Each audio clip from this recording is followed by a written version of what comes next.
আমরা যে বাচ্চাগুলো মারা গেছে আমরা সবাই মিলাদের জন্য এক জায়গায় ছিলাম। তখন দেখছি কি জানেন, এই যে স্কুলের 3 জন টিচার নিয়ে প্রধান উপদেষ্টা মিটিং করেছে। টিচারদের অভিভাবকও সাথে ছিল। যারা মারা গেছে, যেই 3 জন টিচার মারা গেছে ওই 3 জন টিচারের অভিভাবক সহ প্রধান উপদেষ্টা মিটিং করেছে। কিন্তু আমার প্রশ্ন, প্রধান উপদেষ্টা যে শুধু 3 জন অভিভাবকদের, যেই টিচার মারা গেছে তাদের অভিভাবকদের নিয়ে মিটিং করলো, আমাদের বাচ্চাগুলো নিয়ে তো কোনো কথা বললো না ভাই। আমরা যখন এই নিউজটা দেখেছি আমাদের অনেক খারাপ লাগছে ভাই, যে আমাদের বাচ্চাগুলোর কি কোনো দাম নাই?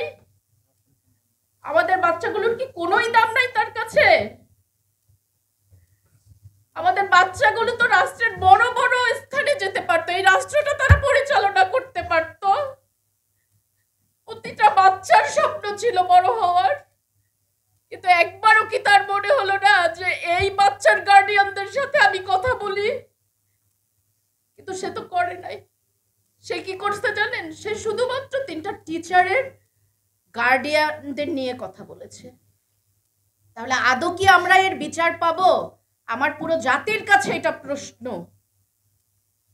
আমার আপনাদের কাছে প্রশ্ন। ভাই আপনারা একটু খোঁজেন না, এই বাচ্চাগুলোর জন্য কি আপনাদের একটু খারাপ লাগে না? আজকে যে এতগুলো দিন হয়ে গেছে কেউ কোনো কথা বলে না ভাই।